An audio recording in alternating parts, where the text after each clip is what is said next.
A confirmation about the audio, please, guys. If you're able to hear me out perfectly well, kindly confirm the same. Thank you.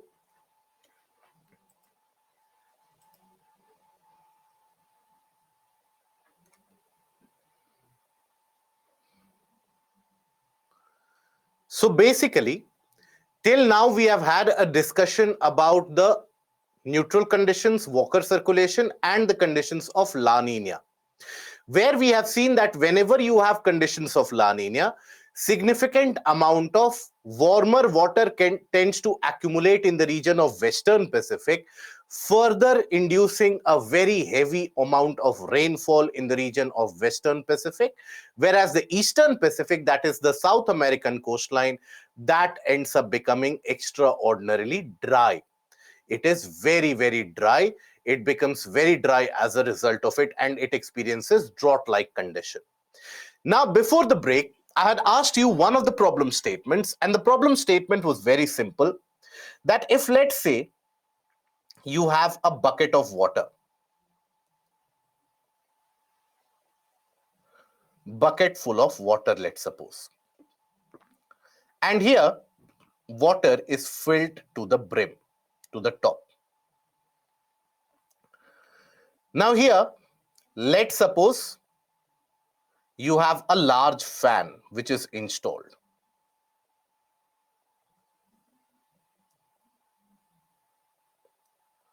A large fan which is installed, which basically pushes wind in this direction. Okay. Now here, as the wind is moving because of the fan, what happens to the water? Water tends to accumulate over here,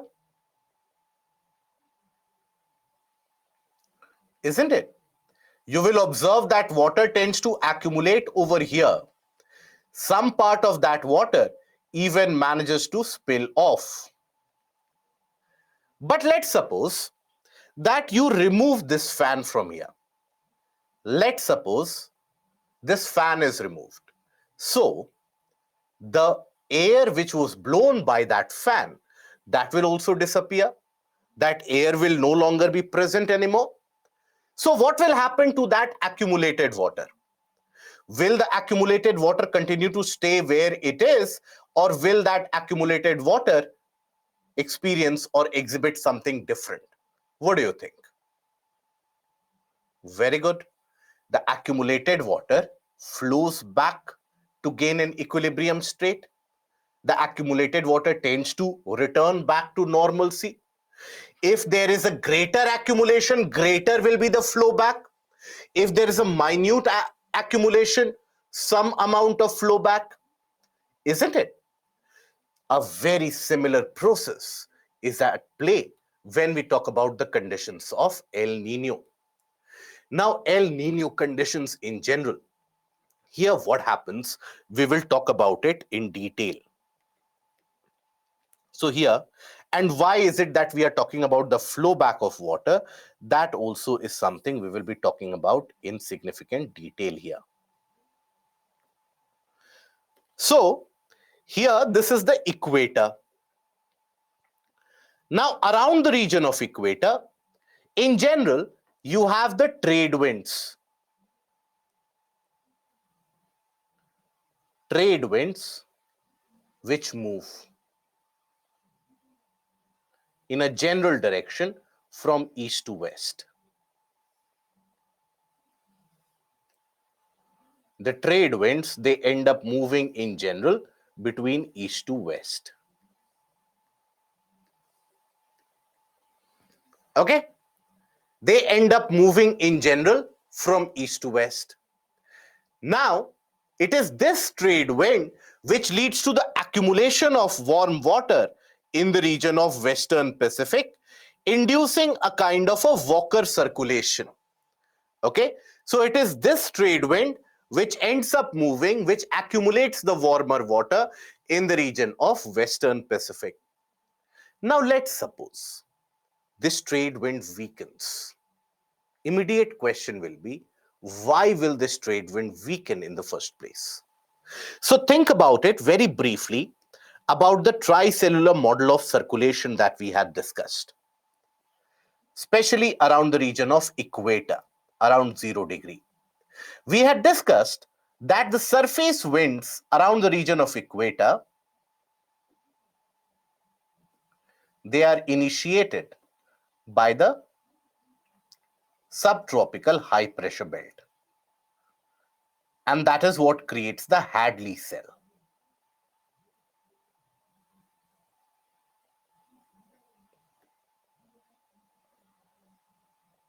Okay, that is what created what we refer to as the Hadley cell.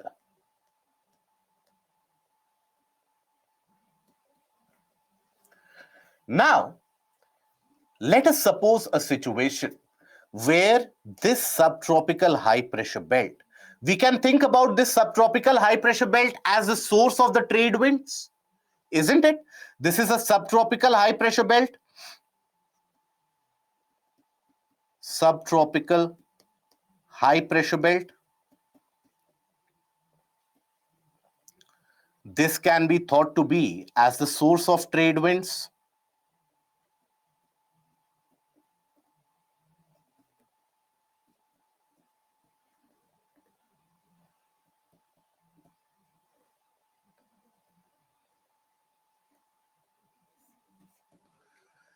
Now, suppose during one particular year, over a period of 2 to 3 years, let's suppose there has been heating which has been carried out, and in one particular year, there is a lot of heating. Let's suppose the heating is quite substantial. So, if this region heats up significantly,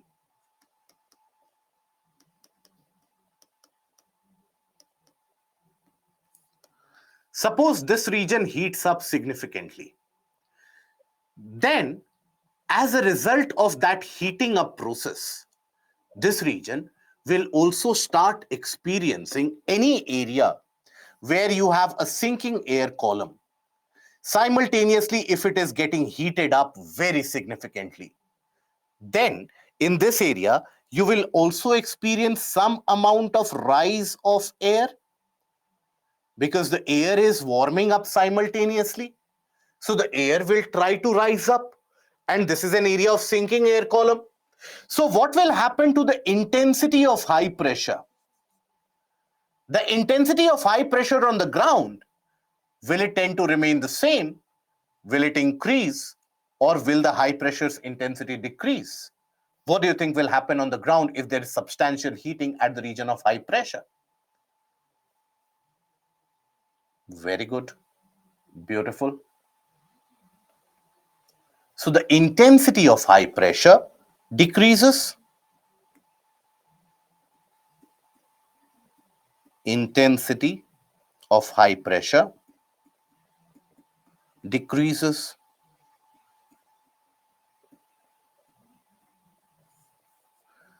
Now, stronger the high pressure, stronger is the wind movement.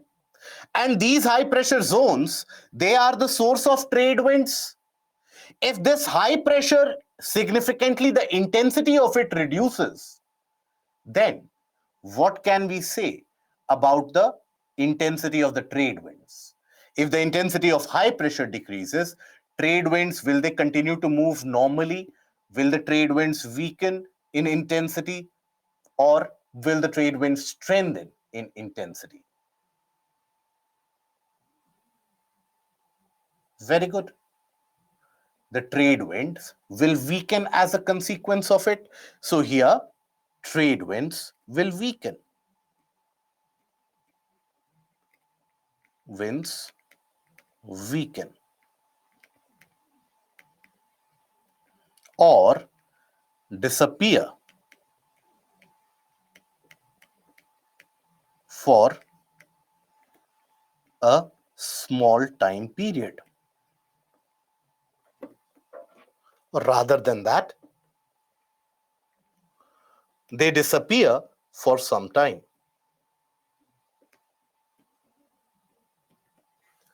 Okay, so the trade winds will weaken or will disappear for some time.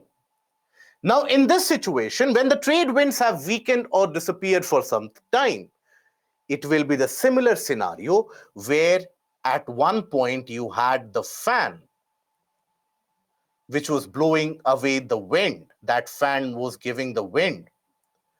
But then, as you removed the fan, what happened? The wind movement stopped. And as a result of which, you had a flow back. Similarly, if you weaken the trade winds, or let's say the trade winds disappear from this region for a considerable time duration,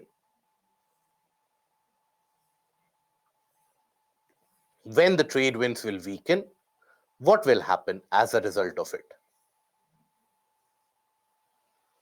As a direct result of it, all that warm water which is present accumulated in the region of Western Pacific, what will the warm water indicate as a behavior? The warm water will flow back. So that is why, because of the absence of these trade winds, the warm water initiates a kind of a flow back. It will start moving from where it came in order to achieve equilibrium, because the accumulation sometimes can even end up resulting in a height gradient where that accumulated water is around 8 centimeters higher as compared to the other regions in the Pacific. And the only reason that it is around 8 to 10 centimeters higher is because the wind is able to accumulate that and keep it in its place. Now, as soon as the winds will disappear, all that accumulated water, it will initiate a flow back and it will start flowing. And that is when the accumulated warm water ends up forming here. So, the warm water which was earlier found to be present here, that warm water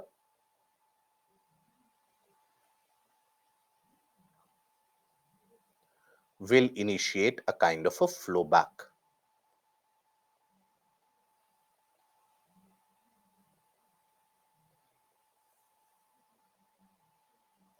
And that is when now the warm water will be restricted here.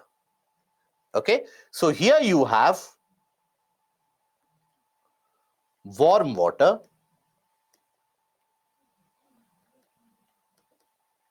due to flow back.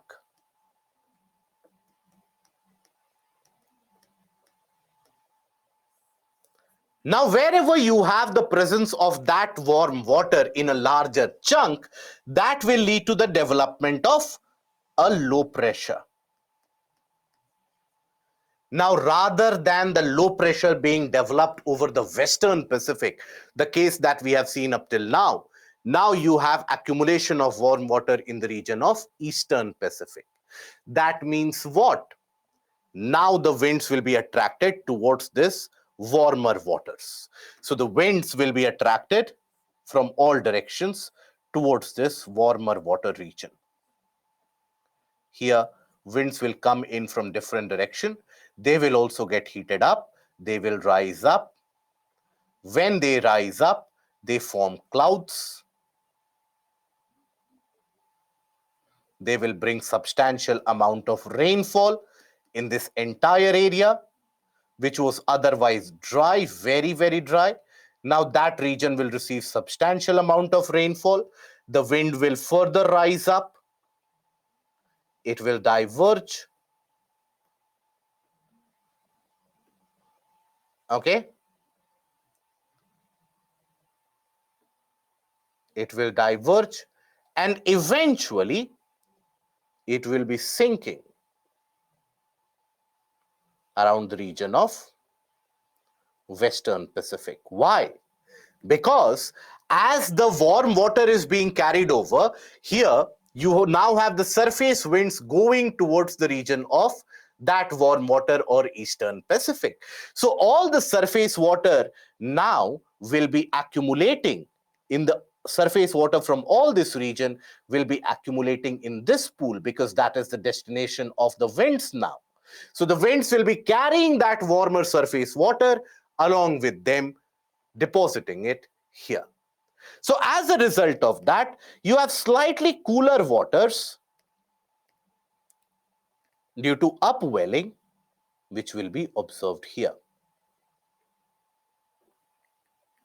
Cooler waters due to upwelling.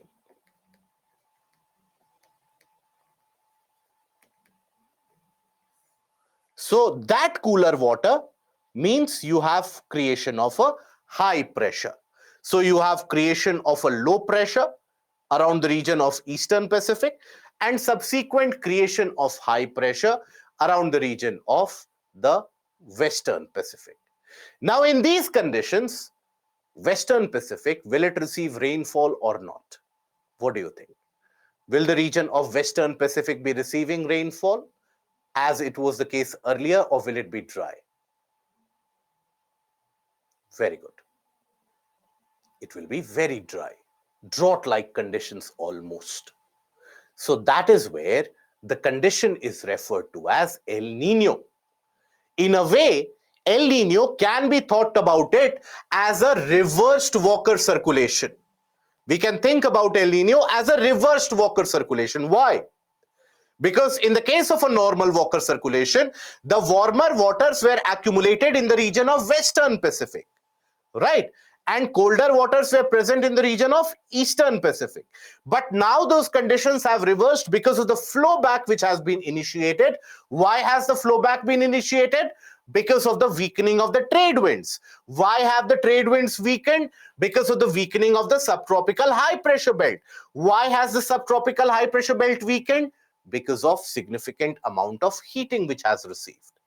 That is why this is also what is referred to as the warming phase of the Pacific. This is also referred to as the warm phase of Pacific. It is because of the heating due to which the subtropical high pressure belt weakened, due to which the trade winds were weakened, and as the trade winds weakened, that initiates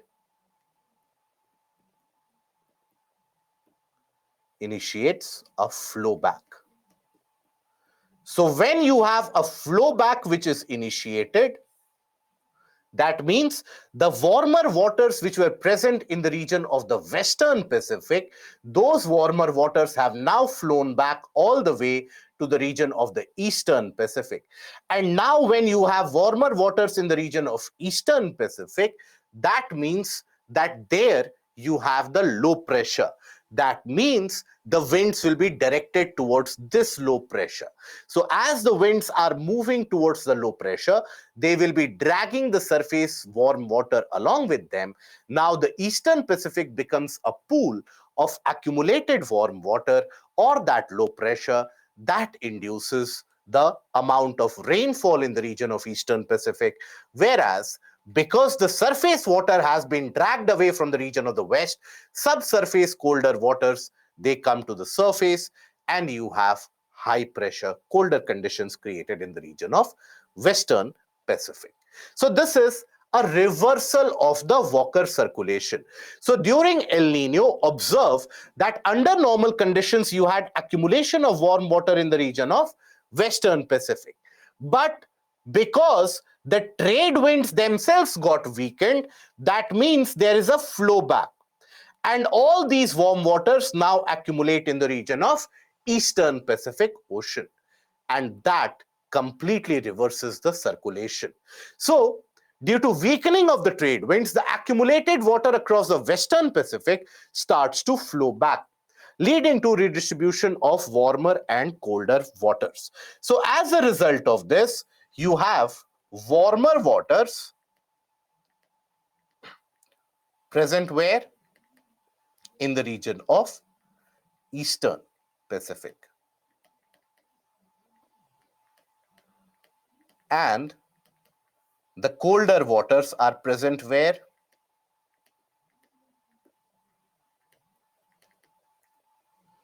Why?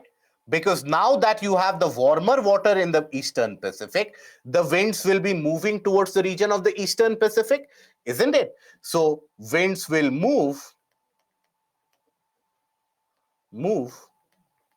from west to east in this case.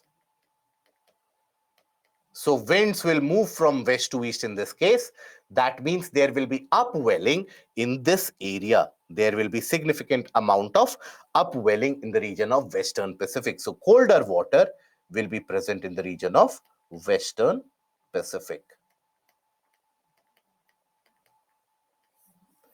So as a consequence of that, because you have significant low pressure, intense low pressure over the region of Eastern Pacific, very heavy downpour, very heavy rainfall will be observed across the South American coastline and the region of the Eastern Pacific, and across the region of Western Pacific.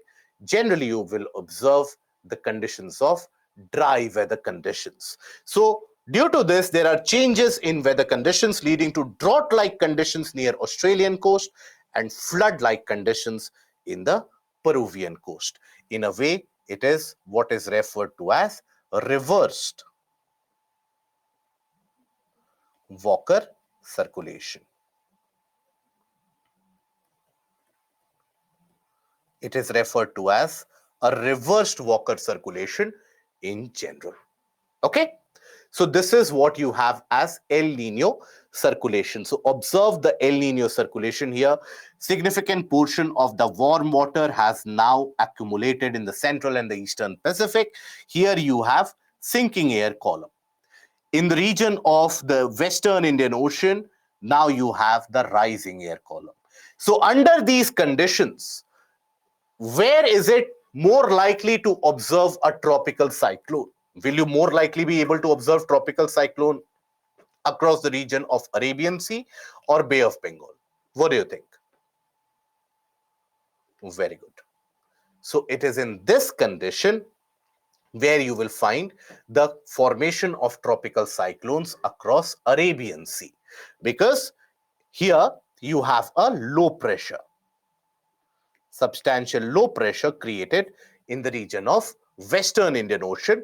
That is why here you will come across the case of the tropical cyclones getting created much more frequently for that matter. Okay? Will the warm water accumulated at Western Pacific not undergo downwelling? No, not in this case. If the trade winds in itself are absent, then the water will flow back. So why, see, the trade winds, when they are very strong, that will push the water and that will take care of downwelling. But the trade winds, when they themselves disappear, all that water will flow back. Okay? Why the subtropical high pressure got weakened? Shubhajit, that is sometimes what happens is because of excessive amount of heating, you have in that region some amount of air which starts to rise. Now, in a high pressure region, if there is excessive heating and some amount of air begins to rise, what will happen to the overall intensity of high pressure? The high pressure in itself will be weakened. Now, once the high pressure is weakened, then what happens? The trade winds which are generated from that high pressure, that will also get weakened, isn't it? Why is the reason for creation of high pressure in subtropical region?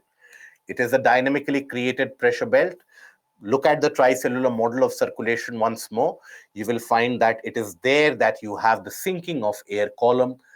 After the ITCZ, that is the region where the air sinks down in the portion of the tropopause, and that is when it starts sinking, creating a high pressure.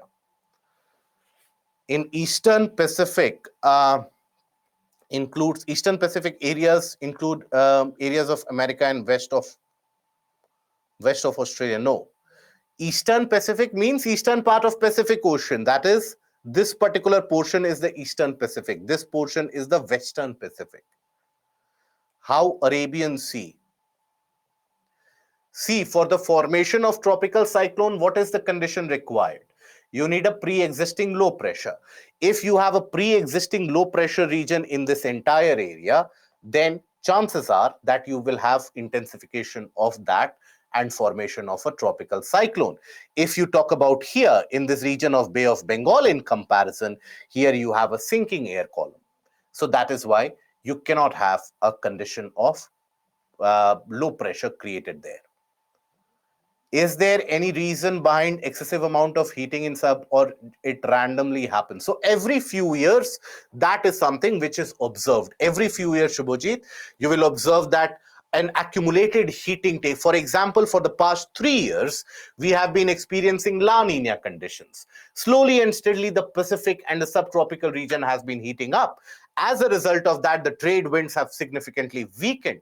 That is why it is predicted that 2024 will be a very intense El Nino, because it is estimated that by the end of this year, the trade wind will weaken to an extent where it can almost disappear. Okay? And Vivek, is that understood about why Arabian Sea will experience tropical cyclone in this case?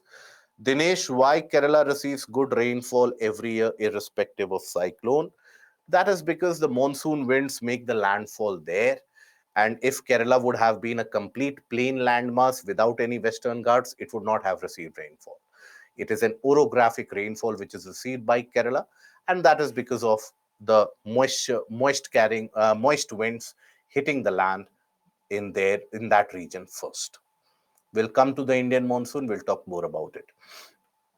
So that is basically the aspect of El Nino.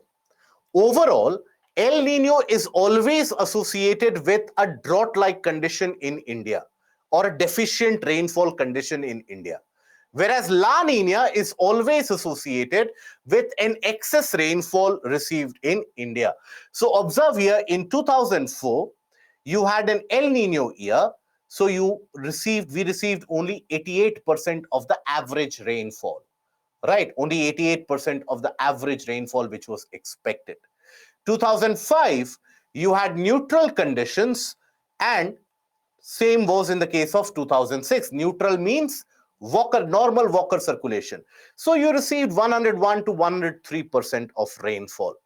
2007 and 8, La Nina years, excessive amount of rainfall received.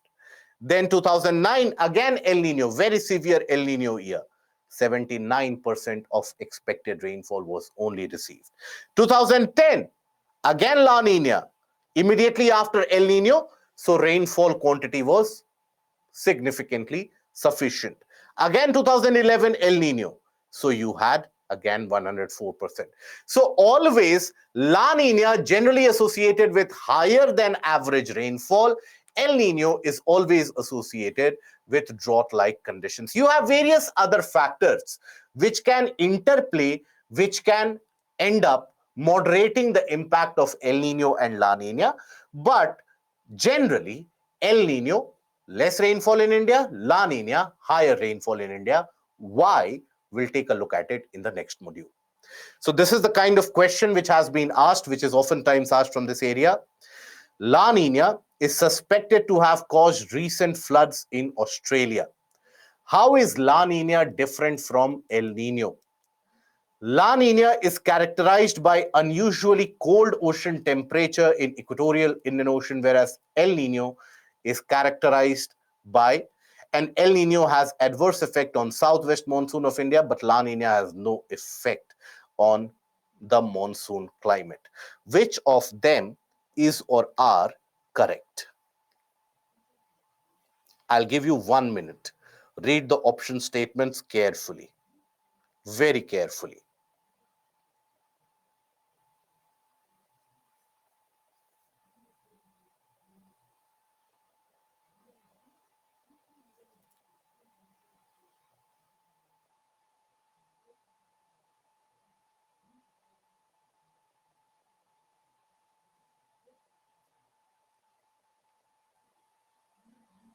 So in these areas, this kind of a question is generally asked, where as a candidate, you are expected to be aware about what do you understand by El Nino, where is it that you have warmer waters, where is it that you have colder waters. I am sure majority of you will make a silly mistake in this about the framing of the statement, and that is what UPSC also banks about. UPSC is very sure about the candidates making mistakes in these kinds of statements. So let us see, and we'll get to know about it.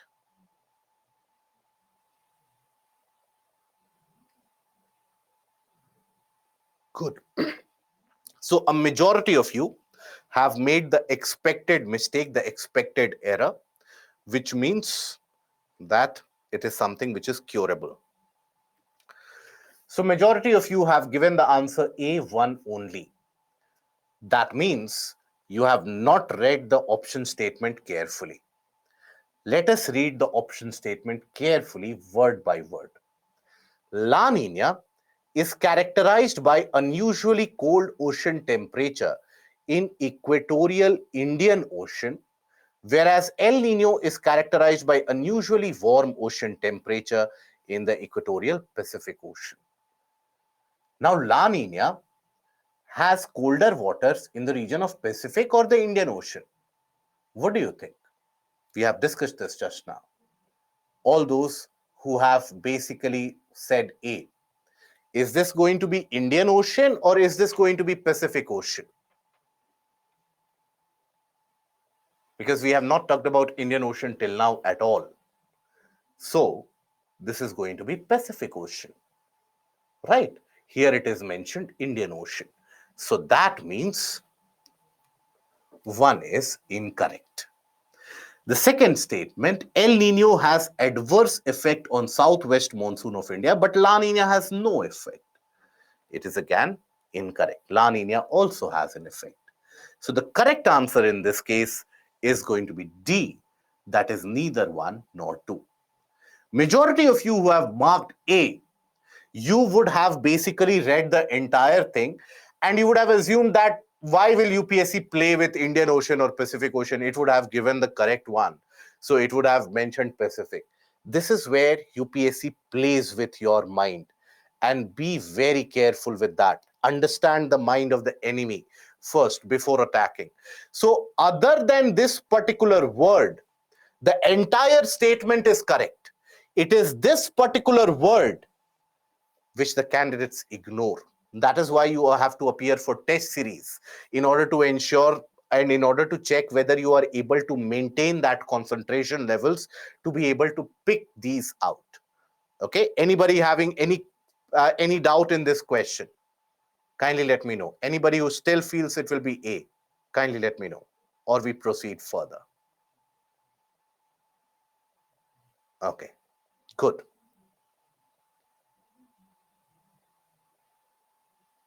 Yes.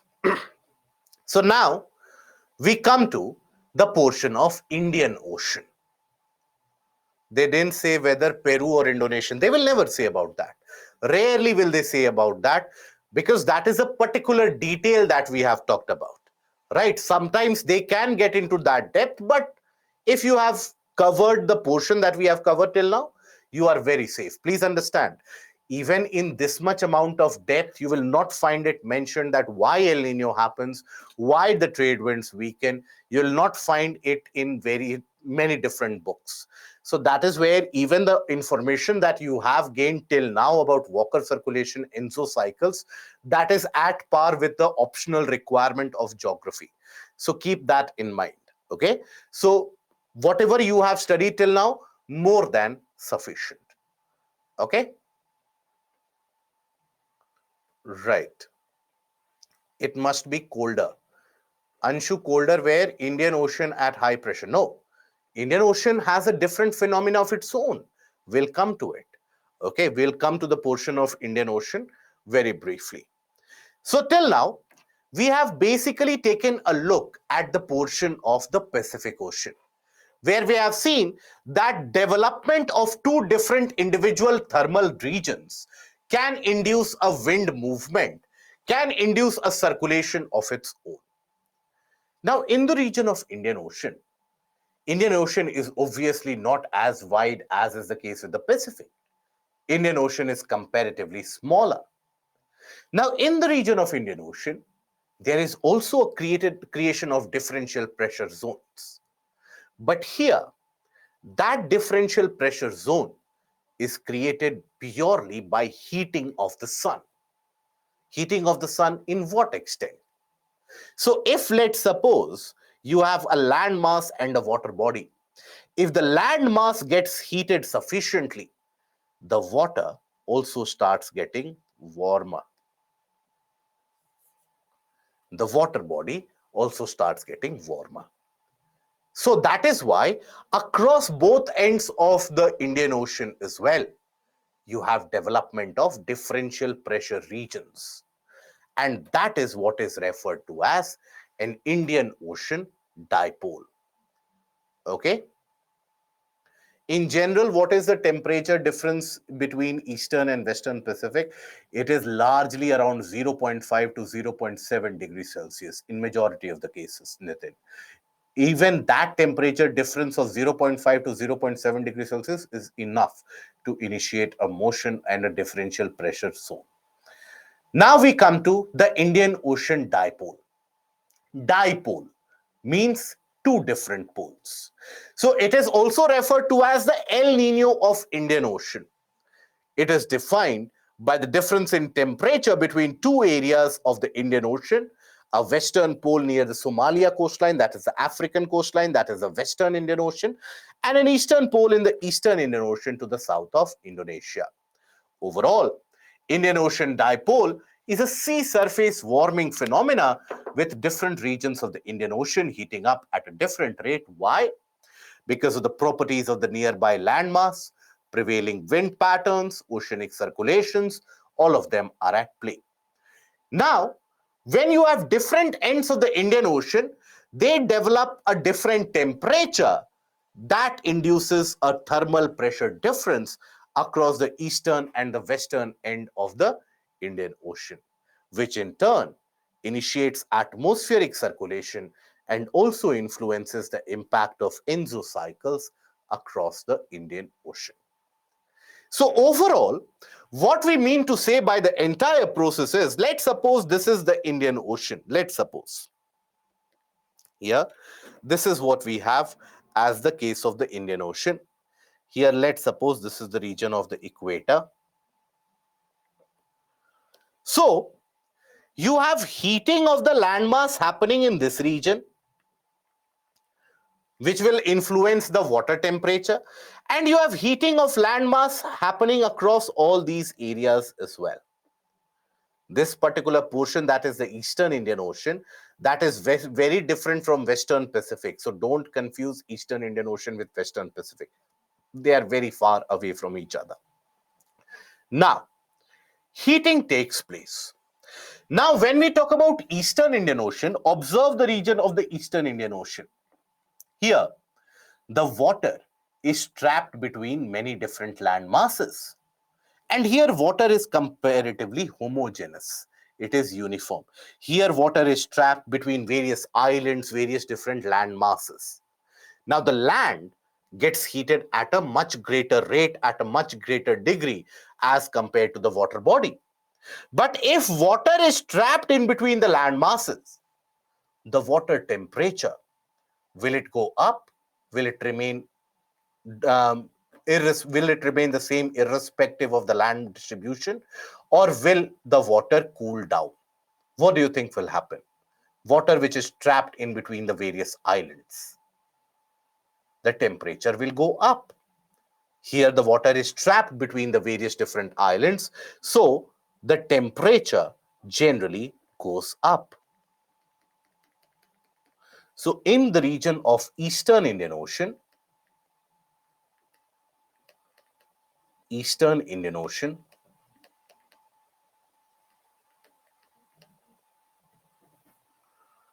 as the water is trapped in between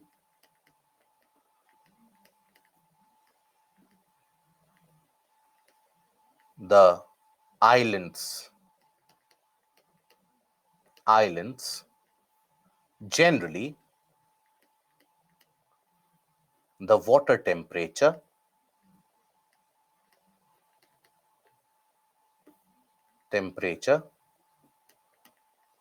rises up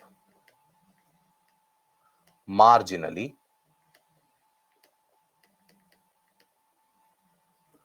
as compared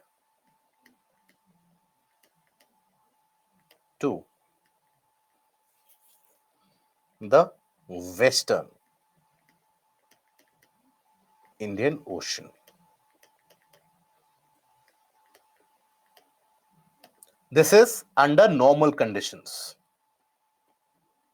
Under normal conditions.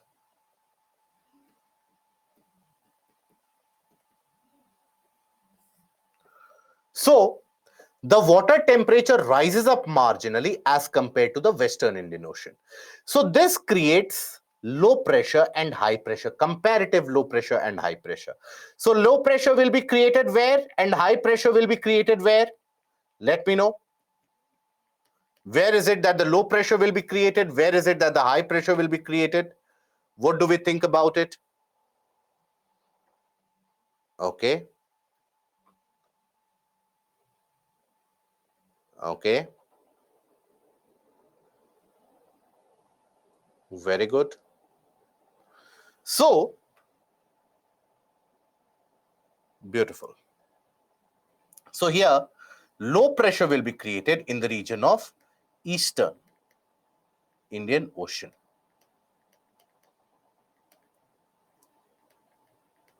Whereas high pressure will be created over Western Indian Ocean.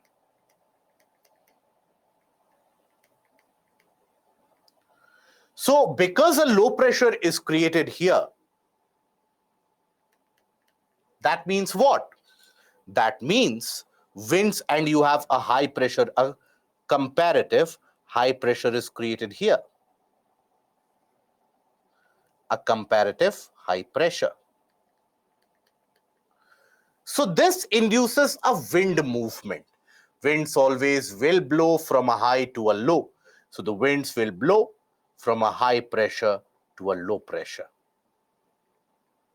It will reach the region of low pressure, it will rise up.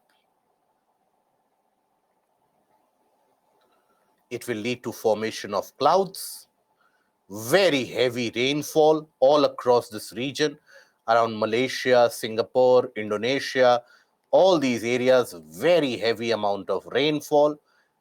Then the wind will diverge. It will settle down in this area of the high pressure. So this is a different temperature being attained in different parts of the Indian Ocean due to solar insolation, due to solar heating. And that difference in temperature, please understand, that difference in temperature need not be 4 degrees, 5 degrees, 0.3, 0.4 degrees Celsius, 0.25 degrees Celsius. Even that difference in temperature is enough to initiate a circulation. And this is something measured on a daily basis. If you go to the website of Indian Meteorological Department, obviously, if you actually have to browse, you will go for better websites in your life. But let's say you are bored in your life and you want to do something. If sometime you find out the space and the time to go to the Indian Meteorological Department's website, you'll find that on a daily basis, this reading is done. On a daily basis, IOD is measured. What is the condition of the Indian Ocean dipole? Indian Ocean dipole, just like the case of the Enzo cycles, this has also got three different phases. It has got a positive phase, it has got a neutral or a normal phase,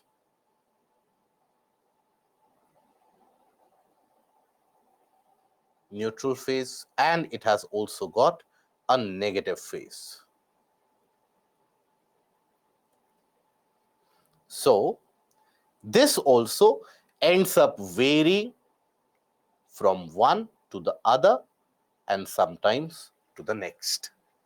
Okay, so that also ends up varying. Now, under when you have the normal IOD conditions, this is not very conducive for monsoonal rain for India. This is detrimental for monsoon rains in India. Detrimental for monsoon rains in India.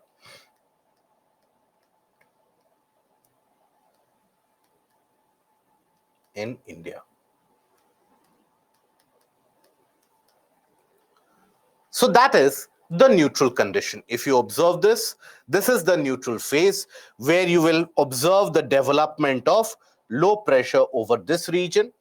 You have a development of low pressure and a subsequent high pressure develops in this particular area. Now, over a period of time, here, sometimes what happens is that the low pressure is created, a high pressure is created.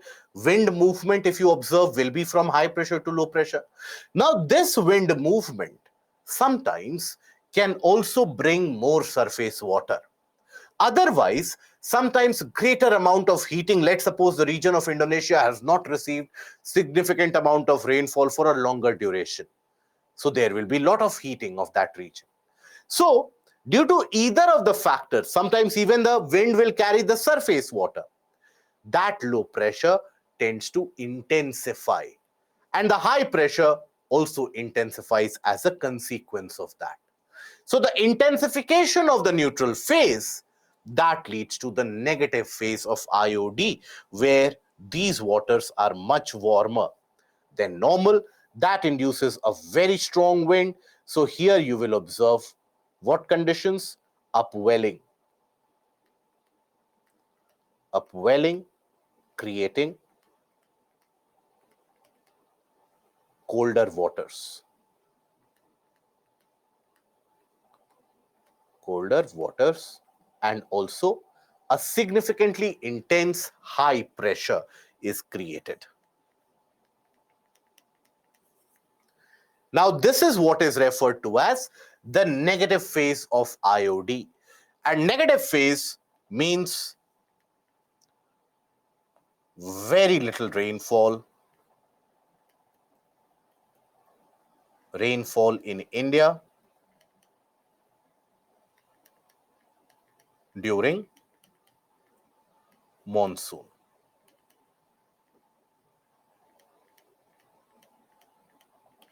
Okay. Now, both in neutral, first of all, in neutral conditions. In these conditions, where it is more likely that you will observe the formation of a tropical cyclone in the region of Arabian Sea, or in the region of Arabian Sea or Bay of Bengal. Under these conditions, where is it that more likely you are going to follow or experience a tropical cyclone?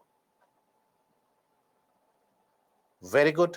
It is in the region of Bay of Bengal, because it is in that entire area where warmer waters are created. In this condition of negative phase, where is it that you are more likely to find the formation or creation of a kind of a tropical cyclone? Arabian Sea or Bay of Bengal in this case? What do you think?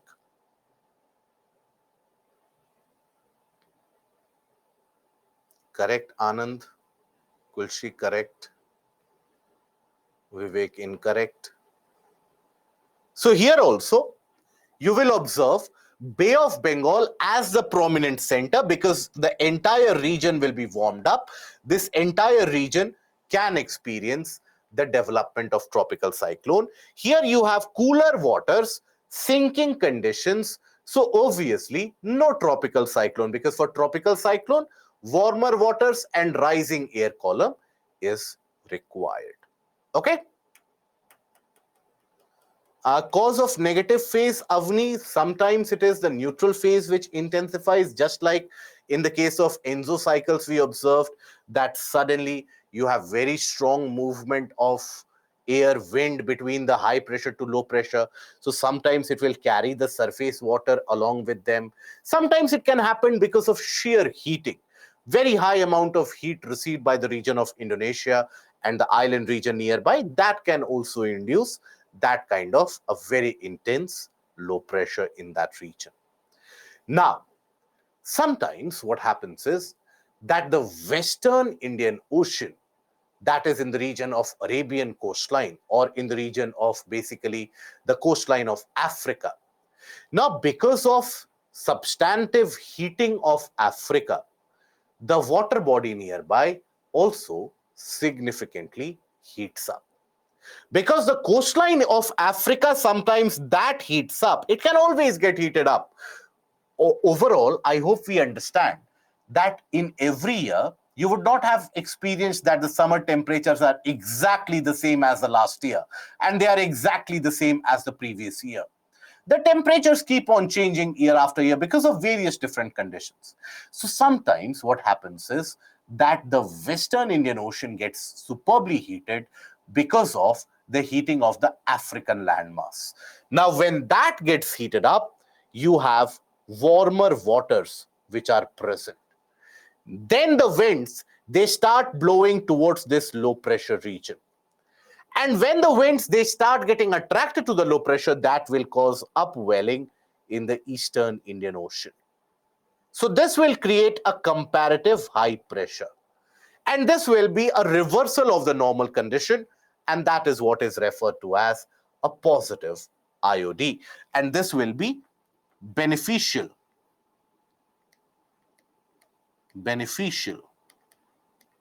for Indian monsoon.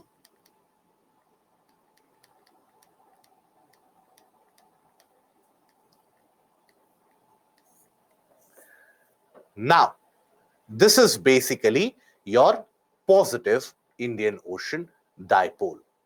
Now, positive IOD, why is it created? This is created due to intense heating of the African coastline, which in turn heats up the water body nearby. Now, in these conditions, where is it that you will find the formation of tropical cyclones taking place? Arabian Sea or Bay of Bengal? What do you think?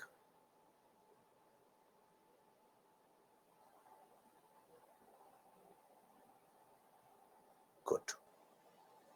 So in this case, generally, you'll find the tropical cyclones to be formed more prominently in Arabian Sea. Why?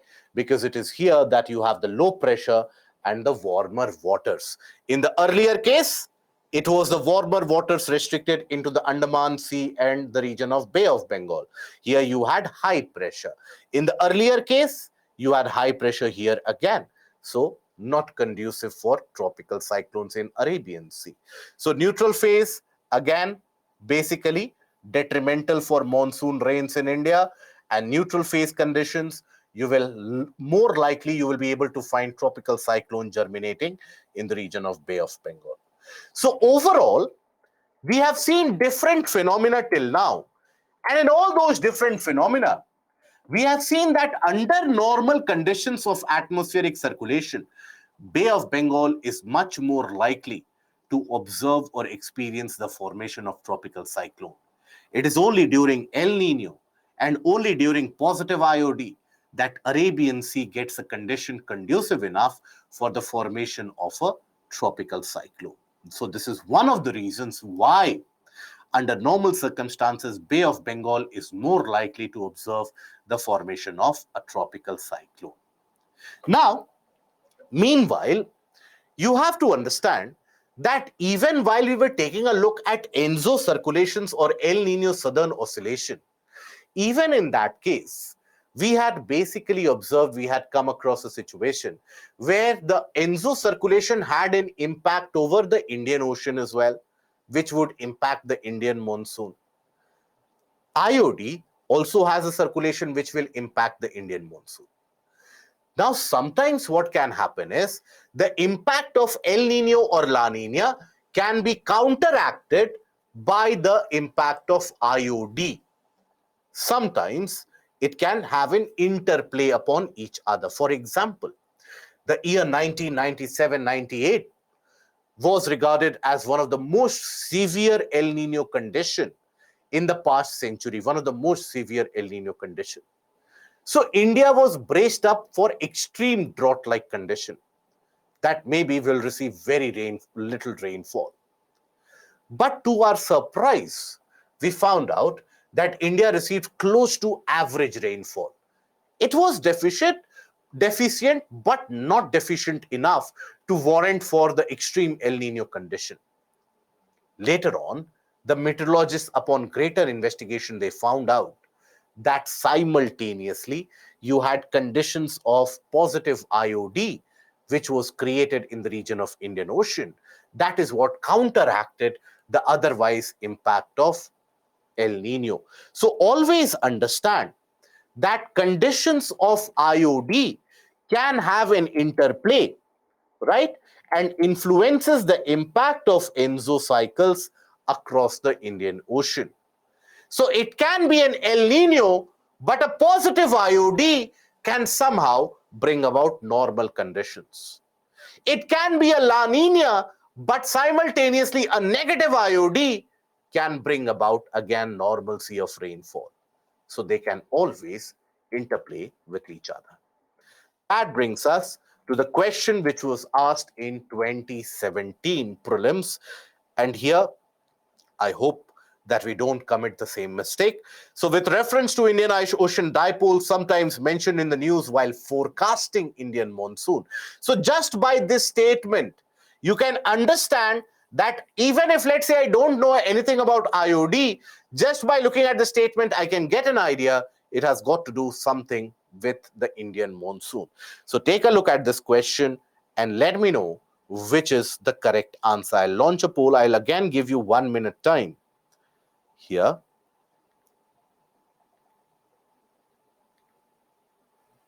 Let me know which is the correct one.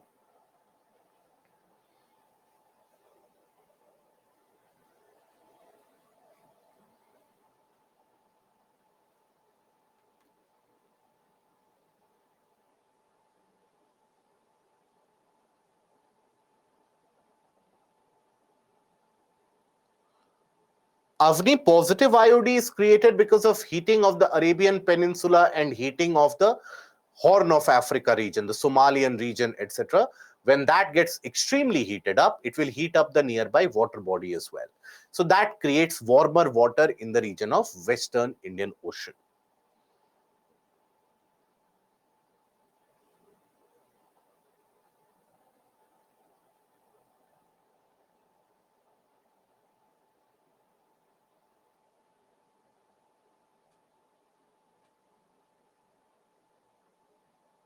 Good. A majority of you have given the correct answer, means majority of you have read the correct statement. So, IOD phenomena is characterized. Now, let's suppose I don't know anything about the details of Indian Ocean dipole. But just by reading Indian Ocean dipole, it means something to do with the different ends or the different poles of Indian Ocean, something to do with Indian Ocean. Now, IOD phenomena is characterized by difference in sea surface temperature between tropical western Indian Ocean and tropical eastern Pacific Ocean. Tropical eastern Pacific Ocean is situated in the Peruvian coastline. Not at all related here. So only this word is correct, which incorrect, which makes the entire statement incorrect. Again, re-emphasizing the importance of reading the questions very carefully. An IOD phenomena can influence an El Nino's impact on the monsoon. That is correct. So the correct answer in this case is going to be rather B, that is 2 only. That is going to be the correct answer. Okay? How many of us are comfortable up till now? And how many of us are completely out of our skins and we don't know what to do next? Comfortable? Good. These portions, if you try to read it in the book, either you will bang your head somewhere, break the table, break the book, or break your head, or you will leave the subject altogether. So that is why I would recommend you, significantly suggest you, or request you with folded hands that if you are trying to read these particular portions, try to read it first from the annotations of the PPT, get your concept clear, revise it, and then you are free to do whatever book or whatever kind of study material that you gain joy from, you can read that easily. Okay? You need a break. Yes, Aarti, that is what I was trying to tell you, that from the books, it is going to be very difficult. It is going to be an uphill task where sometimes I feel that even the writer or the author, I am surprised that if they make sense of themselves. So that is why always understand it from the PPTs. See, we have only few more minutes to go, guys. So I think we can carry out without a break.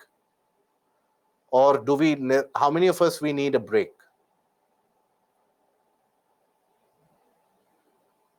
No break? Okay. We'll continue. We have a kind of a flow in terms of the circulation. Let's not break this. This is something which will help us carry it all the way till jet streams. And then after that, see, after 8, take a long break till 10 a.m. in the morning tomorrow. So you will have that long break. Just tolerate it for a few more minutes if you can. So here we come across the next very specific and very unique atmospheric circulation about which we know even less as compared to El Nino, IOD, etc. In the case of El Nino, IOD, and so on, we do know some details about it. We do know the details on a daily basis that we can measure. But MJO is still considered to be a very large mystery. In fact, as we speak, you have the Indian Meteorological Department, which is working with NASA and the NOAA, the National Oceanic Administration that you have in United States, which is responsible for carrying out measurements of atmosphere, ocean temperature, etc. So NOAA, along with Indian Meteorological Department, they are working on a project to understand MJO and whether there is a linkage between MJO and El Nino Southern Oscillation. So this is an even lesser understood phenomena. But here, we will study it not because we are mad scientists and mad geniuses, but we will study it because it does have an impact on Indian monsoon significantly. All these various factors and conditions that we are studying for one basic purpose: to help us understand how it impacts the Indian monsoon. So we start with the Madden-Julian oscillation. Now, in fact, this Madden-Julian oscillation was a kind of an incidental discovery, which is the case with most of the discoveries, or rather an accidental discovery, so to say. You had two scientists, climatologists to be more specific, who basically were on a tour of South Asian nations. And they were housed, or they were having a kind of an observation done in Singapore. That is where they were stationed.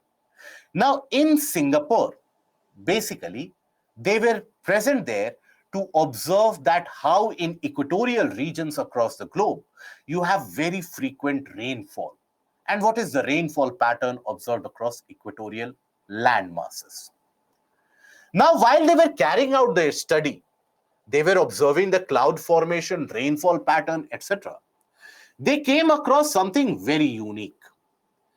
They found out that every few days, around 30 to 45 days of time interval, every few days, you have occurrence of very heavy rainfall, followed by a dry condition. Then again, after 30 days, very heavy rainfall, followed by very dry condition. Later on, they observed this same phenomena happening across various portions of Indian Ocean, some portions of Western Africa, some portions of Pacific as well. That you had very heavy rainfall followed by extremely dry conditions, and this would repeat itself every 30 to 45 days. Now, because it is something observed in the tropical region, and this is something which was repeating itself every 30 to 45 days, they named it as an oscillation of high and low pressure system which is traveling the planet. Now, till now, we have seen that ENSO conditions, Walker circulation, Indian Ocean dipole, these are restricted to these individual places. ENSO condition is restricted or limited to Pacific Ocean. Indian Ocean dipole is restricted or limited to Indian Ocean. But this unique phenomenon that they accidentally discovered, that is something which was traveling. And that is something which was repeating itself every 30 to 45 days. So based upon their names, you had the naming of this oscillation as a Madden-Julian oscillation. These were the two scientists involved in the process. So this Madden-Julian oscillation is what? So it is a combination of a low pressure and a high pressure center. So you have various postulations about how it develops, the various phases of development of MJO, but we don't have to go into the depth of it. Overall, think about it that you have a condition where you have a distinct low pressure. That distinct low pressure means it attracts winds, generally in the equatorial and the tropical, very close to the equatorial area, slightly north, slightly south it can be. And there, around that low pressure, the wind will rise up. It rises up, forms convective clouds, very heavy and dense cumulonimbus clouds are formed. That brings in very heavy rainfall in that entire region of low pressure. Very heavy rainfall is observed. The air then rises up, diverges, and then eventually, after some time, it cools down and sinks, creating the high pressure.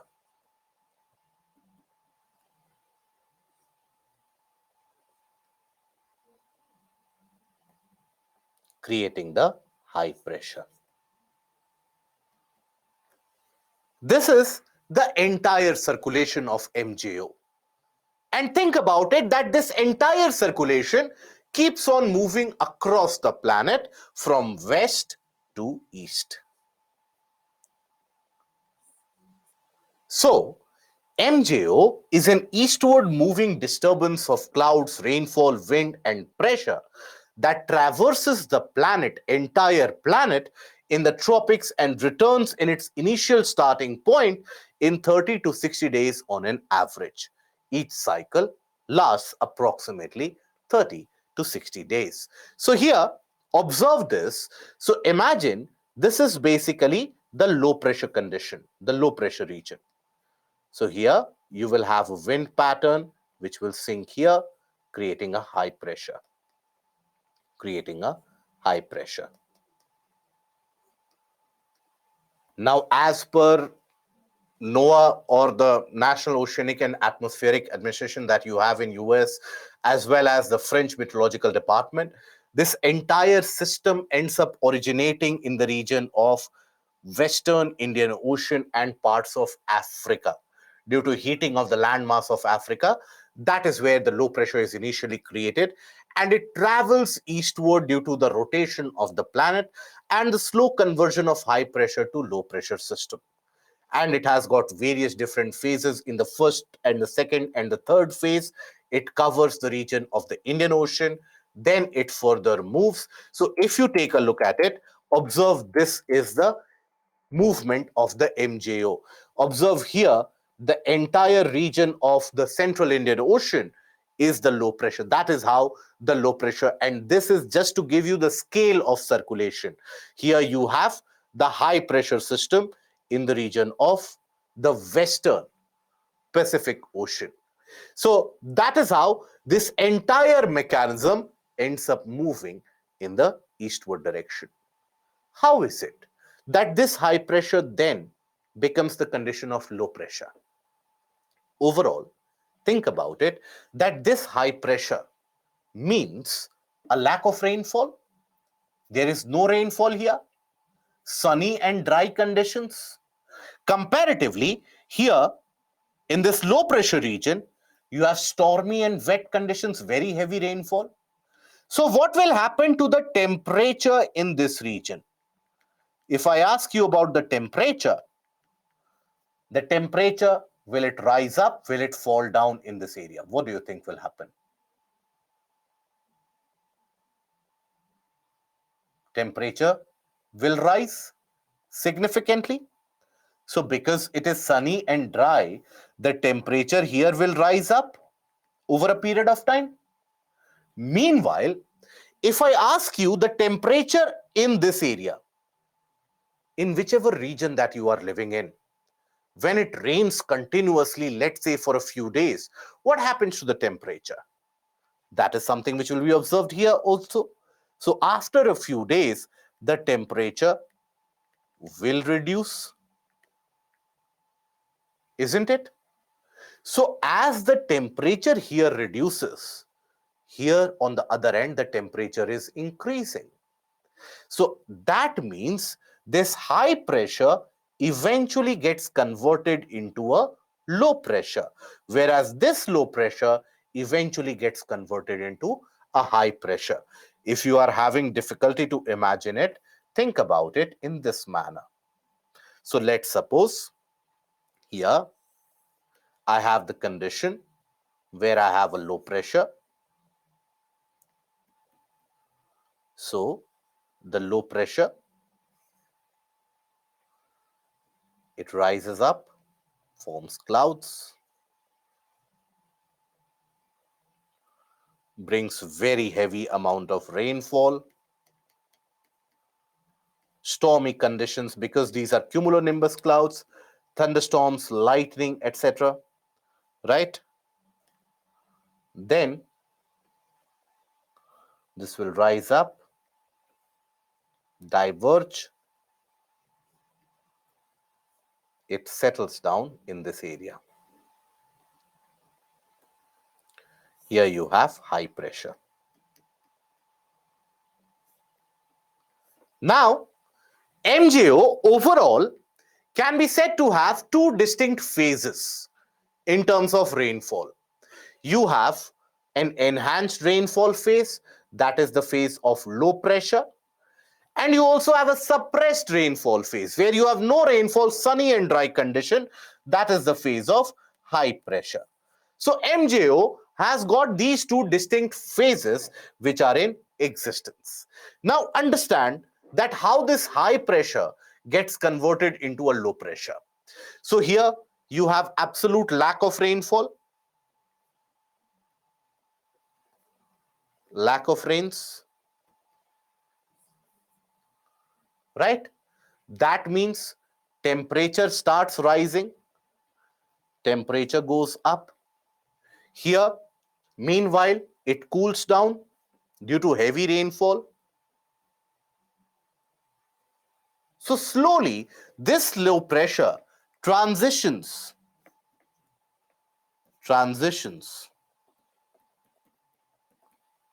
to high pressure.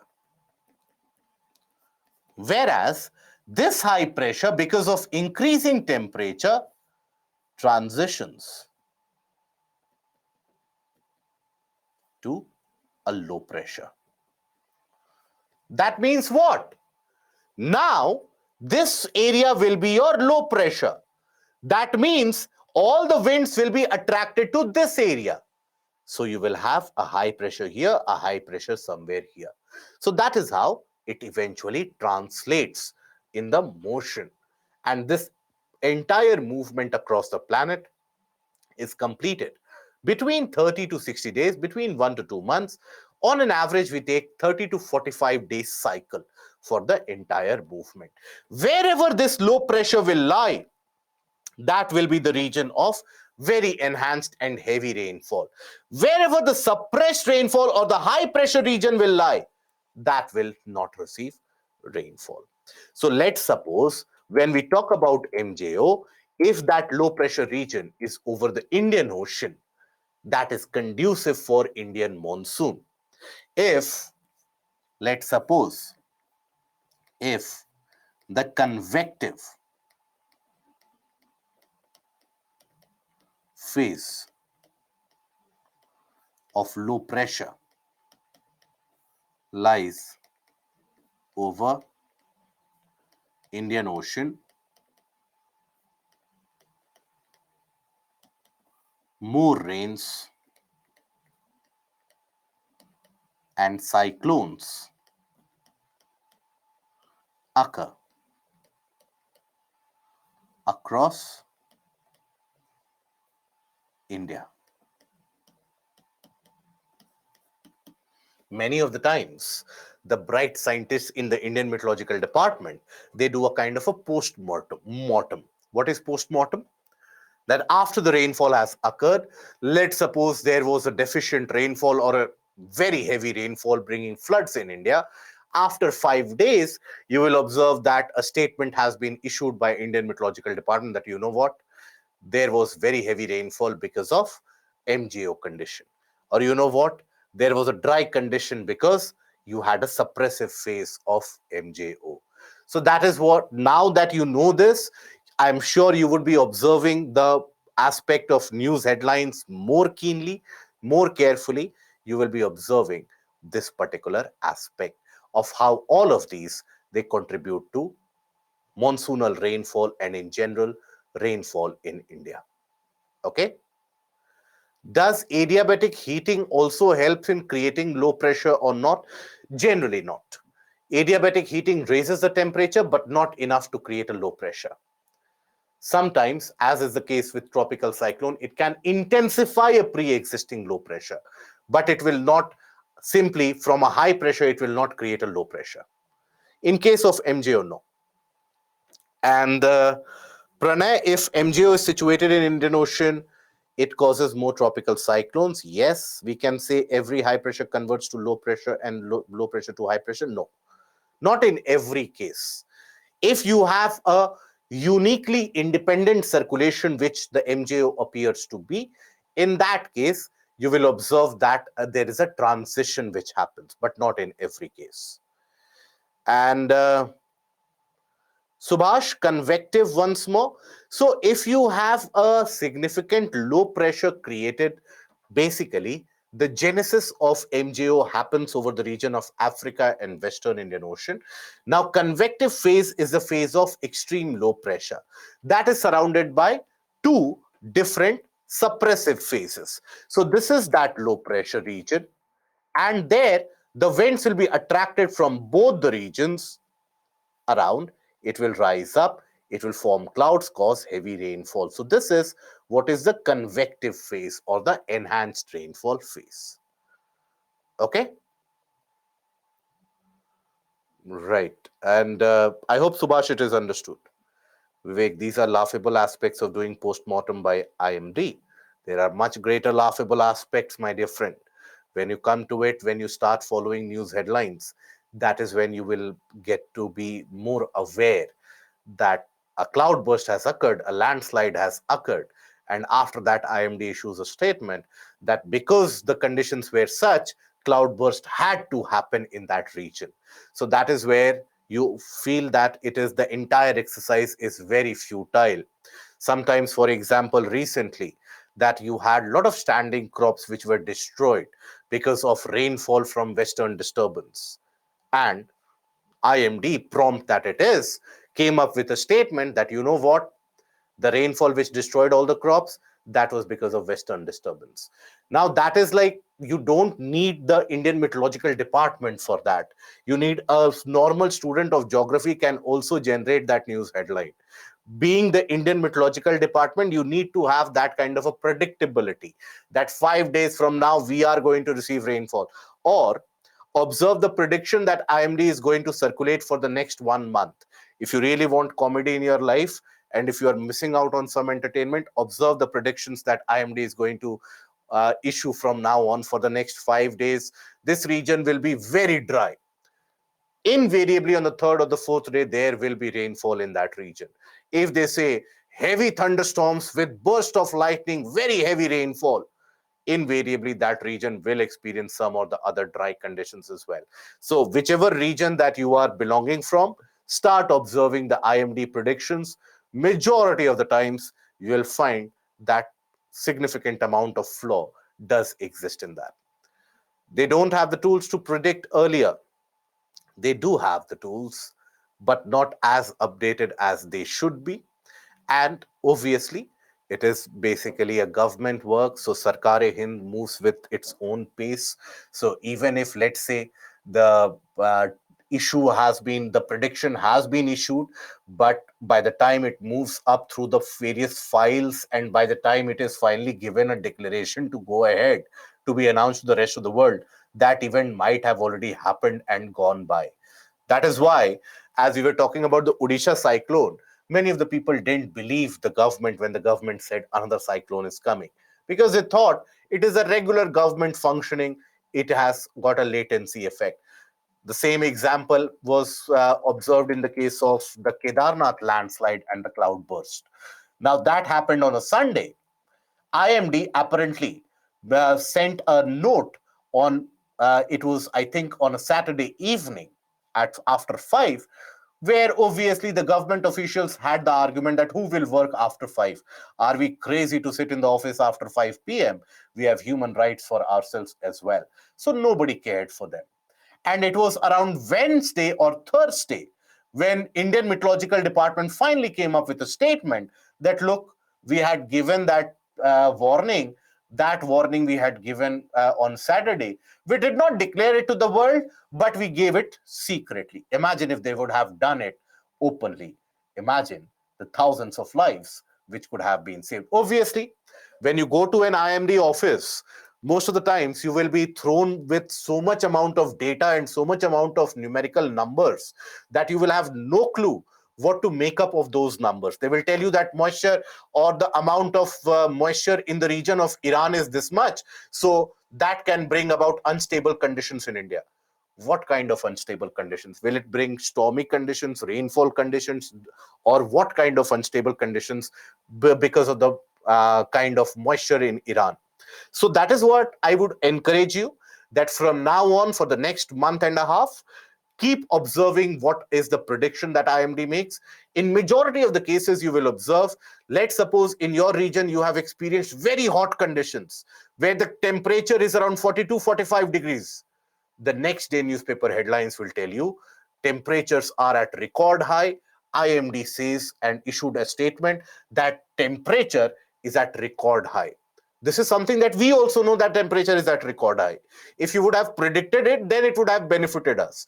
But after experiencing the temperature, if you are reiterating the same thing, that simply boggles your mind. So that is something which is very, very unique for IMD. Okay.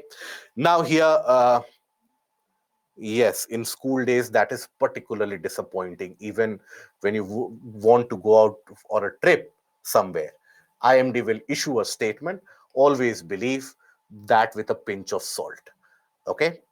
Now, we come to one of the other unique phenomena observed in the atmosphere, and that is jet streams. The name in itself is very fascinating, jet streams. So here, jet streams initially, it was discovered again accidentally, not particularly accidentally, but it was a kind of an experiment done by a French scientist in the early 1900s, way before the Second World War. And that is where the French climatologist basically simply raised up a balloon. A hot air balloon was allowed to move up. Now, that balloon measured the movement of very fast winds higher up in the atmosphere. At an elevation somewhere between 6 to 10 kilometers high, very fast winds were moving from west to east. But then, not many researches were carried on, and world had other priorities to sort itself out between the two wars, so it was largely forgotten. During the Second World War, Japan bombed United States, and the bombing of Japan and the Japanese force happened in Pearl Harbor in United States. Now United States had to retaliate.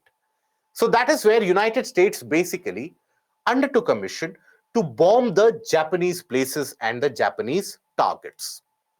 The Air Force pilots, while they were carrying out these missions, they observed something very unique. While they were moving from east to west, that is from US to Japan, they observed that the speed of the planes reduced quite significantly. Conversely, while they were coming back after finishing the mission, that is, while they were coming from Japan to United States, they observed a significant boost in their speed. Now, this was reported to the Air Force headquarters. Generally, Air Force headquarters everywhere has got many climatologists working as well, because you need to be able to predict the weather conditions much more accurately. Lives are at stake there. So the climatologists took a note of that. They found a similar phenomena for the bombers operating even in Europe. That is, while they were moving from west to east, their speed accelerated suddenly. And while they were coming back from east to west, the speed decelerated. Now, this phenomena was further researched upon and understood. And these winds, fast moving winds in upper atmosphere, they were named as jet streams. Jet because of the speed associated and the impact that it could have on the other jet crafts which were moving. It was found out that these are like rivers of air which are moving higher up in the atmosphere at a very great speed. And these are moving at a very swift velocity. Just like in the case of river movement, what do you observe? If let's suppose this is the river movement, you will observe that the speed is slowest on the sides.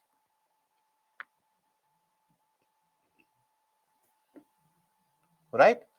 The speed is slowest on the sides and speed is fastest in between. So that is something similar observed in the case of jet streams as well, where they observed that speed in the center is as high as sometimes even 400 kilometers per hour. And sometimes it is 200, 250, 230, 350 kilometers per hour on in general. Now, these jet streams that they observed, these jet streams, another unique factor or feature was observed.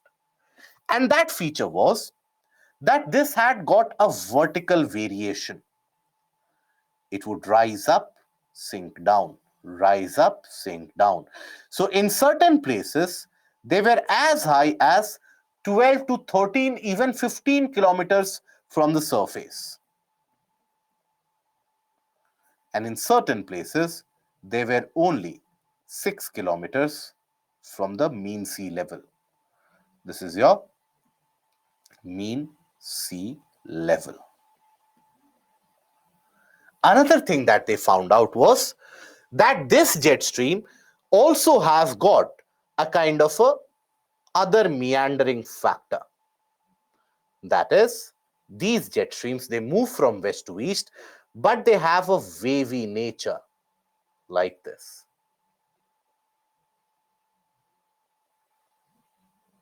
So you had a wavy nature, not only vertically, but also horizontally.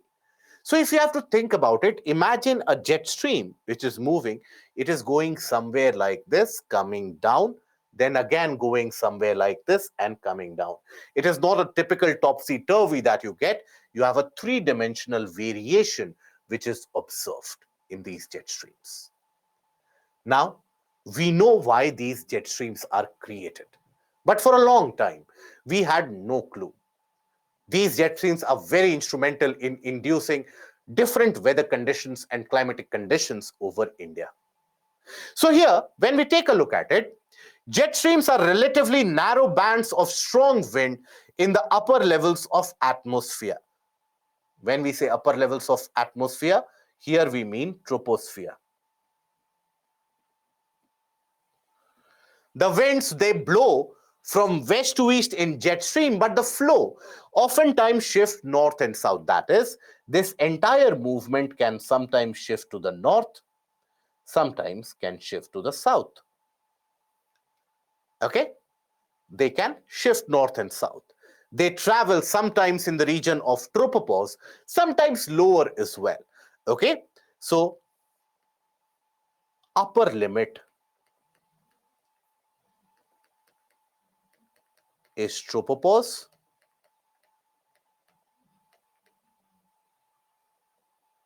sometimes can be lower.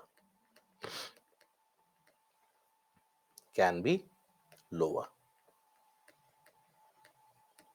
So their height is variable from 8 to 15 kilometers, sometimes even 6 to 15 kilometers. It depends on various conditions. Now, this is a kind of an artistic representation of what a jet stream appears to look like. It appears like a very strong band of air, or a kind of a river of air movement that you observe in the region of upper troposphere. So the strong air currents, which tend to look like wavy striated rivers when seen on a jet stream map, form when cold and hot air meet. So how are these formed? These are formed. So when we talk about formation of the jet streams, formation of these jet streams, the formation is observed in upper atmosphere,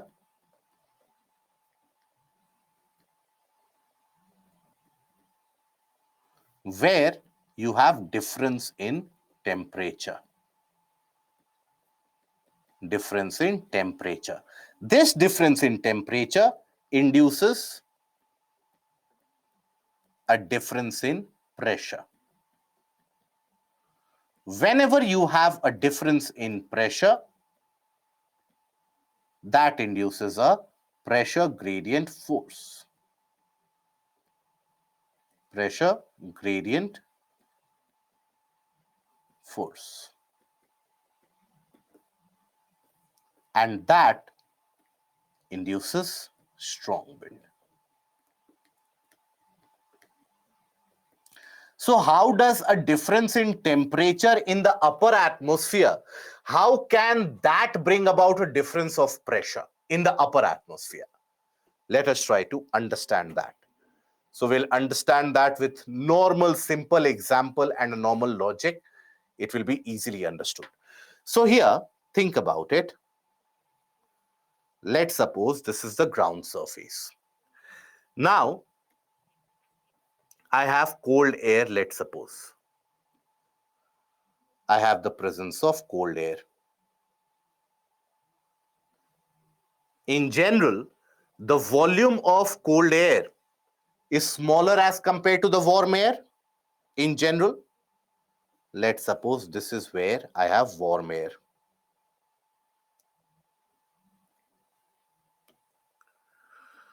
Now, on the ground surface,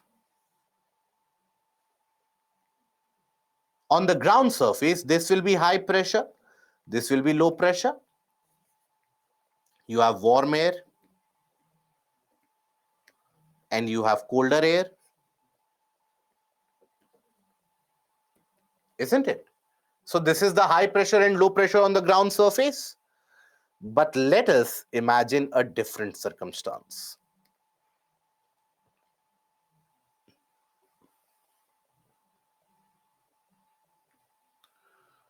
If, let's suppose, I have to find out the conditions of pressure at this height, at a particular height.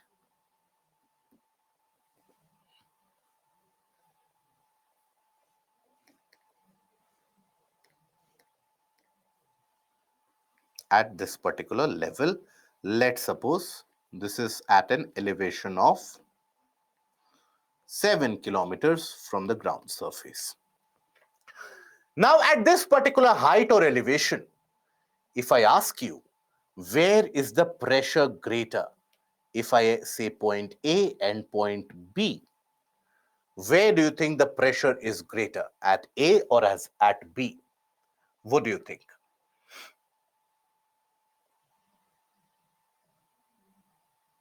Don't get bogged down by a preconceived notion that you have. Just look at the image and think about it. Where do you think the pressure will be greater, B or A?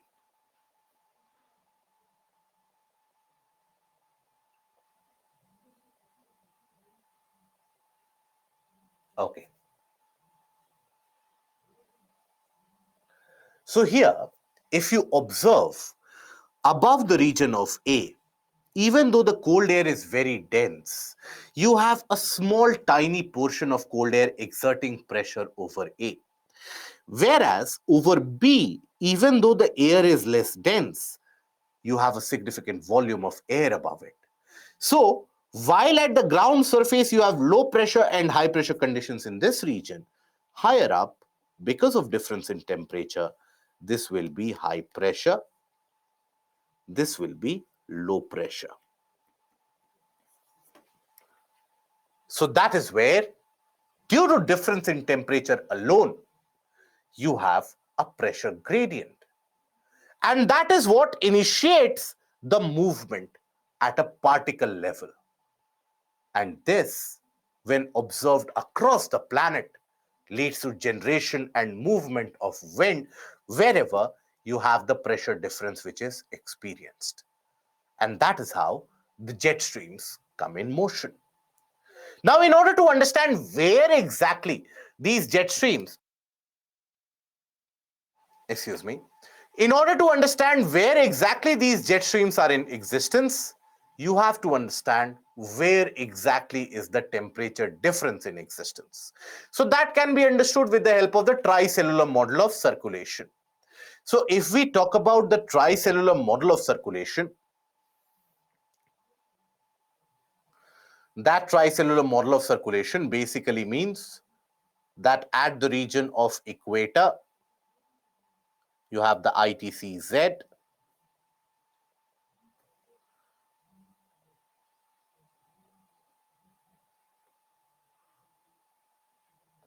right? You have the ITCZ at equator and you have various circulatory cells. The subpolar low pressure belt is created and you also have the polar high which is created.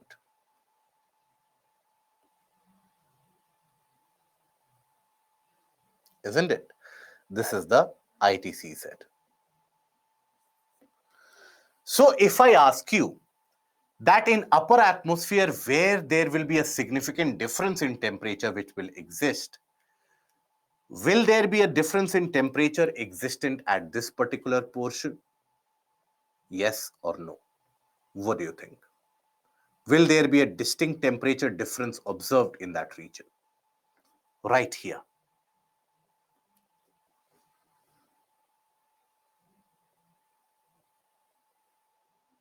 Okay. So Dinesh, you are correct. Rest of you, you are incorrect. So in this area, you will not observe a difference in temperature. Because here the air is rising from both the regions in the region of the tropics only. So both the air will have the similar property. So here there will be no difference in temperature between the different air parcels. Now, if I ask you whether there will be a difference of temperature observed here, yes or not, what do you think? Will there be a difference of temperature? Yes. Because here, one of the air parcels is coming from the region of equator, slightly warmer, other from the region of subpolar area. So there will be a distinct temperature difference, not very large, but a temperature difference nonetheless. Then here, will there be a difference in temperature experienced? Yes or no? What do you think?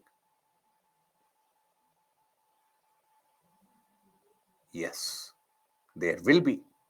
One of the winds is coming from the polar region, other is coming from the tropical area. So here, a very high difference in temperature, a very strong difference in temperature is going to exist.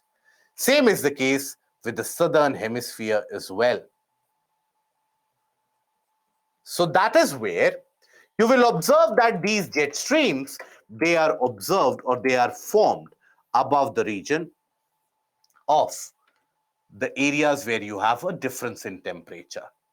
So around the region of the Ferrel cell in general, that is where you will have a distinct temperature difference which will be observed, not above the ITC set. Now, with the shifting of the pressure belts, the jet stream also shifts. So, the jet stream shifts with the shifting pressure belts. Pressure belts.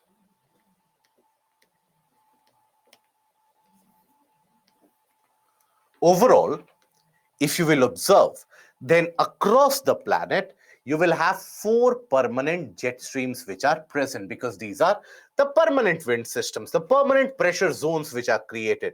So if the jet stream is formed in between, you will have various different permanent jet streams also created. So you have 4 permanent jets, 2 in each hemisphere.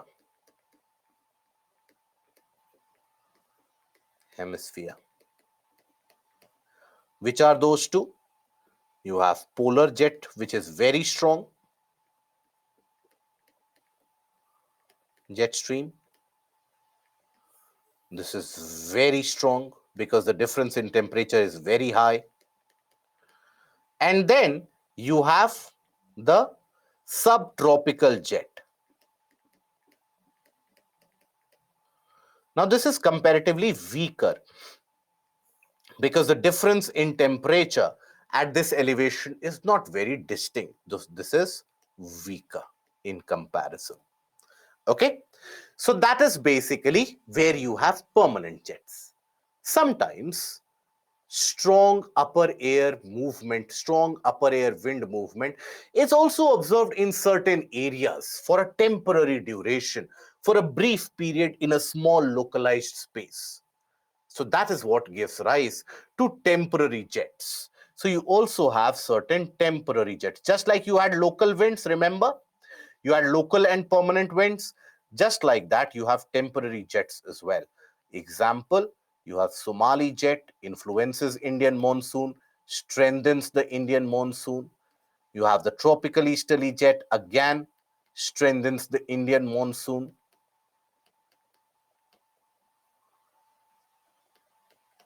Okay, then you also have the Siberian jet. So you have other smaller jets as well. These are temporary in nature. They are existent over a small area, and that too for a brief time period only. So that is the aspect of formation in general. Now, jet streams are stronger in winter in the northern and the southern hemisphere, because that's when air temperature differences that drive them tend to be most pronounced. The actual appearance of jet streams result from the complex interaction between many variables such as location of high low pressure system, warm cold air, seasonal changes, and so on.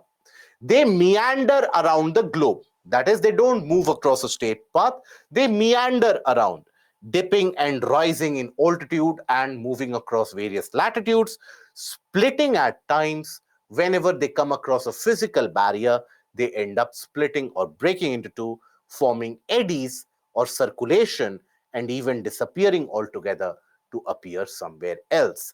So that is where you observe a kind of a very long pattern of these jets, where, as you can see here, they have disappeared beyond this. They have become discontinuous.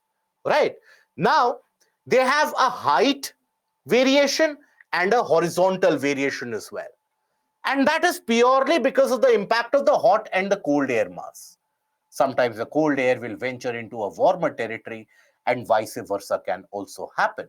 Because of that, you have the disappearance. Because of that, you have the kind of meandering or variation. Why do they disappear? Because it is not as if that every place, remember we had talked about the pressure zones rather than the pressure cells rather than the pressure belt. So in certain areas, you might not have that kind of a wind movement in upper atmosphere. So in certain areas, not necessary to have that jet stream in existence.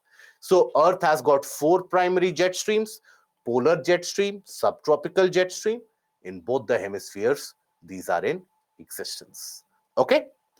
Now observe here, this is your subtropical westerly jet stream. Subtropical westerly jet stream.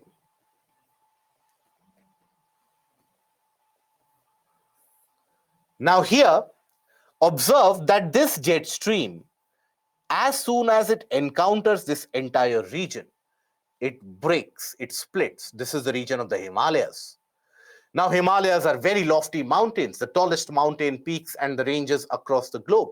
Many of the peaks range around 7 kilometers up from the ground surface. So that is where here you have a northern branch of the jet stream, a distinct northern branch, and you also have a distinct southern branch. It is this southern branch that we'll study in greater detail tomorrow when we talk about how this jet stream ends up influencing the onset of monsoon in India. As long as the southern branch is present over India, India does not receive monsoonal rainfall. The moment it disappears, that is when India will begin to receive rainfall.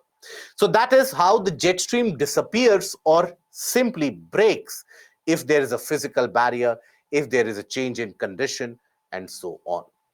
Now, the jet streams have got a significant amount of impact which is created on the weather conditions and the climatic conditions. Very distinct and significant impact. So, for example, let's suppose in a region there is cloud formation. Let's suppose in an area there is convection which is happening and there is presence of cloud. Now, if there are jet streams which are moving here, the jet streams can very well carry these clouds and can bring rainfall somewhere far away. Right? So they are carrier of weather systems. At the same time, jet streams, they don't allow the air to intermingle. It is because these are large masses or large rivers of air in the atmosphere. So imagine if this is the ground surface.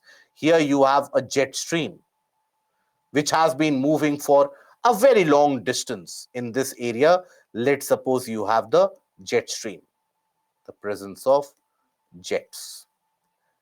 Now, here it is not as if the air can sneak in underneath it and go here. That will not happen. Neither will the air from here get to that region. So that means an area can get isolated from the air movements due to the presence of a jet stream. This is what has been creating heat wave conditions in Europe and North America for the past 2 years. Generally, when a region gets heated up, what is the immediate reaction? You have cold winds coming from some area, cold advection moderates the temperature. But in these cases, what is observed is that you have no passage or no movement of air. That means the air gets isolated on either sides of the jet stream. That is why oftentimes it can lead to prolonged heat wave conditions or prolonged rainy conditions and flood-like situations as well. So jet streams can play a key role in determining the weather because they usually separate colder and warmer air, do not allow the movement of winds underneath them.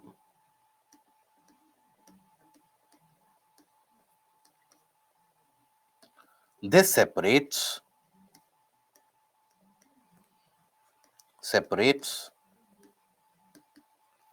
the cold air and does not allow it to moderate the temperature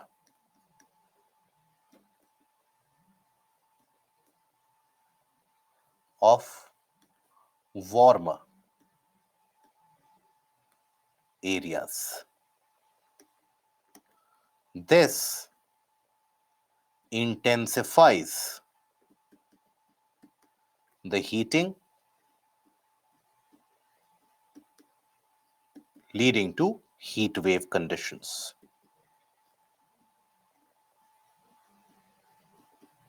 Heat wave conditions. Okay, that leads to a kind of heat wave conditions. And not understood how they don't allow the air movement. So think about it, Nitin. If let's say in an area, let's suppose this is the ground surface. Let's suppose here you have a jet stream. Imagine the jet stream is flowing towards you or moving into the screen, any kind of it. Think about it, cross section of jet stream. Cross section of jet. So here already you are experiencing very high velocity of wind movement. Now, if this region gets very heated up, the air will try to have a circulation of its own, but the jet stream is present here, means there would be a kind of a circulation in this region. So here, this circulation will not allow any cold air to venture into the other territory, and vice versa is also something which is not allowed. That is why, if suppose there is a jet stream here, now if the cold air tries to come, and enter into this region, it cannot cross this because it has got a kind of a blockage by that jet stream. Okay, why it does not allow? Because here the air will rise up, air will be rising up to have the circulation which will induce or which will create that jet stream. That is why it forms a kind of a barrier. This forms a kind of a barrier. Oftentimes, as the jet stream moves north and south, that barrier is dragged along with it. And many of the times it is the jet which becomes a controlling factor. Why? Because let's imagine it is here where that difference in temperature is creating that difference in pressure which is inducing that jet. Now, that jet once in motion, that will have a blocking impact here as well, here as well, here as well, here as well. So that has got a long-term impact. Okay, look at the question which is framed from this area. Consider the following statements and which of the statement is correct. Jet streams occur in the northern hemisphere only. Only some cyclones develop an eye. Temperature inside the eye of a cyclone is nearly 10 degrees Celsius lesser than the surroundings. Nitin, is that understood or is there a doubt which prevails? Kindly let me know. And if not understood, which portion is not understood?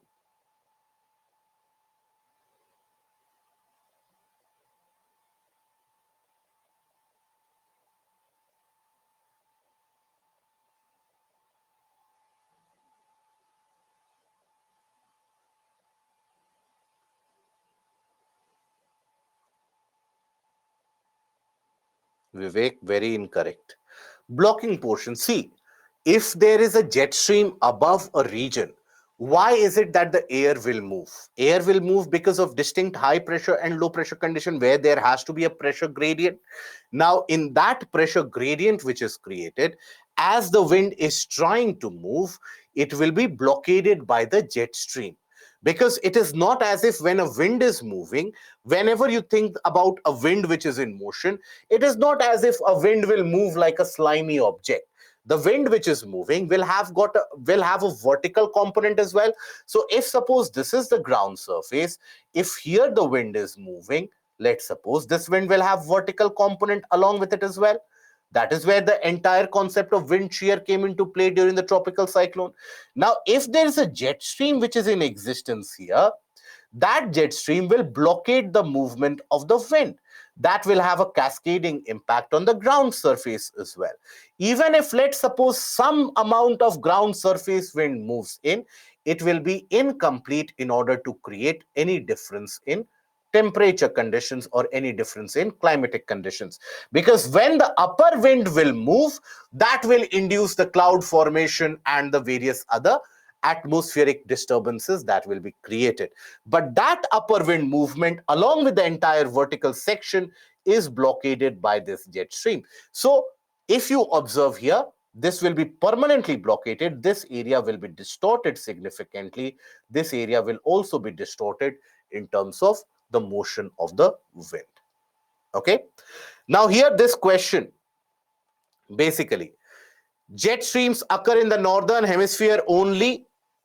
Incorrect. They occur both in northern and southern hemisphere. Only some cyclones develop an eye. This is correct, because tropical cyclones will always develop an eye. Temperate cyclones sometimes might not develop an eye. Then the temperature inside the eye of the cyclone is nearly 10 degrees Celsius lesser than the surroundings. This is incorrect. Temperature inside the eye of the cyclone is higher. Okay, temperature inside the eye of the sun. Now, many of the candidates, when they read such statements, they get bogged down by the data point that I must have missed it somewhere, whether it is 10 degrees Celsius, 5 degree, 15 degree. I must have missed that factual portion. It has not been taught. It is not present in the book. Maybe what my friend was reading, he might have gotten it correct.